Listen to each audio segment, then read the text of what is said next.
میمونه یه خواهش که لطفاً مذکر بودن رو با مرد بودن اشتباه نگیریم. پدر کن، نمیدونم چی کار کنم، نمیدونم چی کار کنم. مثل یه مرد رفتار کن. تا چت شده. بر خودت مسلط باش. تو یه مردی. بلند شو یه مرد باش. یه مرد وقتی شکست میخوره تموم نشده. اون موقع تمومه که جا بزنه. تو یه مردی. هیچ کس نمیاد نجاتت بده. هیچ کس کاری نمیکنه به پتانسیلت برسی. هیچ کس نمیاد بهت بگه تمرین کن یا پول در بیار یا دنبال اهدافت برو.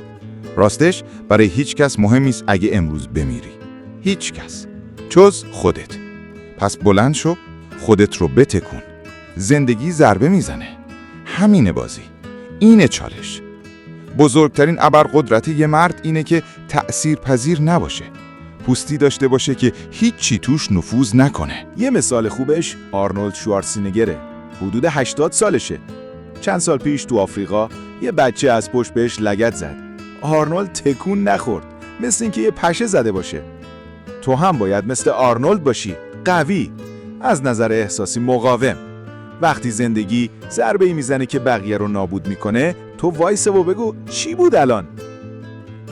نمیخوام مثل بومرها حرف بزنم، ولی مردای قدیم جور دیگه‌ای ساخته شده بودن. اینو توی علی دایی هم میتونی ببینی. مردی که با افتخار نام ایران رو به جهان معرفی کرد، ولی بارها با بیمهری روبرو شد. رکورددار گلزنی جهان بود، اما تحقیر شد، حذف شد، سانسور شد. نه به خاطر ضعف، بلکه چون بیش از حد قوی، مستقل و محبوب بود. با همه فشارها هنوز سربلنده. صداش هنوز لرزه میندازه توی دل بی انصافا. این یعنی مرد بودن. یعنی وقتی نمیخوان ببیننت، تو باید محکمتر وایسین. اینها مردای قدیمی و مقاومن. و بعد جوونایی هستند با نصف سن اونها که با هر چیز کوچیکی از هم میپاشن. میگن زندگی سخته، اضطراب دارم، تروما دارم، دختره ولم کرده. در حالی که مردای پیر با پوزخند گلوله میخورن و جوونای 23 ساله از یه آنفالو شدن داغون میشن. دوباره میگم مرد باش. زندگی ضربه میزنه. همینه بازی. میخوای پولدار بشی؟ میخوای عشق پیدا کنی؟ اگه آسون بود همه داشتنش. بفهم که سختی ها جزو ماجرا هستن. تنها قدرت واقعی تو اینه که نذاری اینا از پادرت بیارن. اگه $1,000,000 میخوای، باید بدونی چی در انتظاره. مردم بهت میخندن. شریکت شاید خیانت کنه. ایده‌هات شکست میخوره. پشت سرت حرف در میاد. اگه زن میخوای، باید رد شدنها رو هم قبول کنی. به جنگل خوش اومدی. توی مردی، پس پوست کلفت شو. اگه پوستت کلفت باشه، مشکلات بزرگ مثل نیش پشه میشن. اما اگه پوستت نازک باشه، حتی نیش پشه مثل مشکل بزرگ دیده میشه.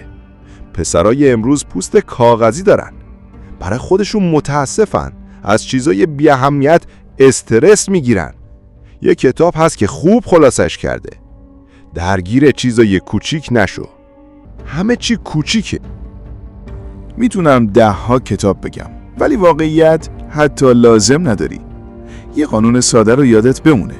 آیا این موضوع 7 سال دیگه اهمیتی داره؟ اگه نه، نذار 7 ثانیه از عمر تو بگیره. و حتی اگه جواب بله باشه، احساساتی شدن کمک نمیکنه. تو یه مردی، بر خودت مسلط باش.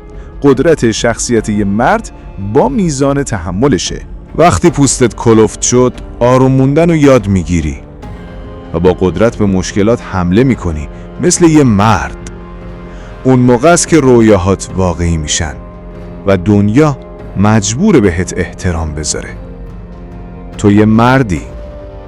تو مسئولیت داری نسبت به خودت، نسلت، آینده‌ات. نذار دنیا با قلدری شکستت بده.